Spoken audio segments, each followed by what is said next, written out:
ज्ञानदेव म्हणे व्यासाची या खुना द्वारकेचा राणा. म्हणजे सुखात पण देवाला आठवलं आणि दुःखात पण देवाला आठवलं. पण आयुष्यामध्ये ज्याने देवाच्या नामाचं चिंतन केलं, ज्यानं प्रपंचाला परमार्थाची जोड दिली आणि ज्यानं देवाचं नामचिंतन मुखातून आलं, त्याचा देह गेला तरी तुका म्हणे एका मरण्याची सरे उत्तमाची उरे. आज आपल्या महाराष्ट्रातले 2 रत्न मृदंग सम्राटामध्ये अतिशय उत्तम प्रकारे महाराष्ट्रात यांची नामवंत ख्याती. काल कीर्तन सुटलं. कीर्तन सुटल्यानंतर काळाने घात केला आणि दोघांचं ऍक्सिडेंट झाला. दोघं पण मेले.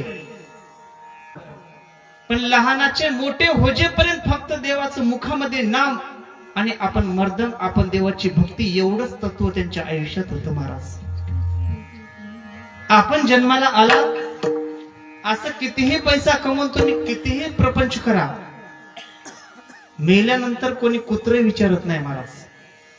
पण ज्या दिवशी तुमच्या मुखामध्ये देवाचं नामचिंतन येईल, उभारीला ध्वज तिन्ही लोकावरी, ऐशी चराचरी कीर्ती ज्यांची, त्या दोघांनी शेवटी देह ठेवला. पण ठेवल्यानंतर आज प्रत्येक महाराष्ट्राच्या मुखामध्ये त्या दोघांचं नाव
तरी प्रत्येकाच्या मुखामध्ये, प्रत्येकाच्या हृदयामध्ये त्यांचं स्थान आहे.